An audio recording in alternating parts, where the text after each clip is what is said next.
মারাত্মক রোগে পরিণত হয়েছে।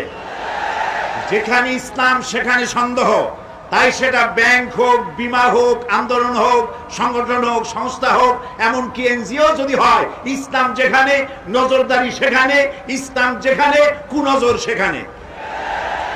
এরপরে এরকম আরেকটি লক্ষণ, সামান্য সামান্য সুতা নাতায় আলেমদেরকে গ্রেফতার করা।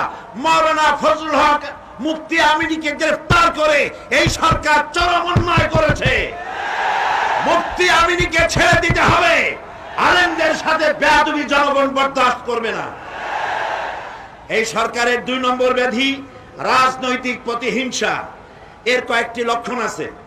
1 নম্বর লক্ষণ, নন ইস্যুকে ইস্যু করা, ডেট ইস্যুকে ইস্যু করা এবং মীমাংসিত ইস্যুকে জীবিত করে রাজনৈতিক প্রতিপক্ষকে নাজেহাল করা, ঘায়েল করা।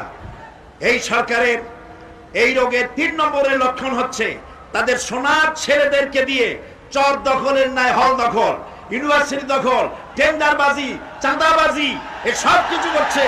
সন্ত্রাসী দিয়ে গোটা বাংলাদেশকে অস্থির এবং অশান্ত করে তুলেছে।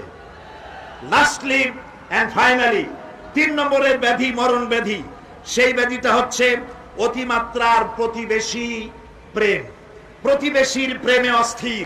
তারা যদি করিডোর চায়, করিডোর দিতে হবে, গ্যাস চায় দিতে হবে, পোর্ট চায় দিতে হবে, বাংলাদেশের সব নদী মরে যাক, টিপাইয়ের বাঁধ দিতে হবে, বাংলাদেশের সমস্ত নদী শুকায় যাক, তাও তাদেরকে দিতে হবে। এই রোগগুলিতে তাদেরকে আক্রান্ত করে ফেলেছে এই ত্রিবিধ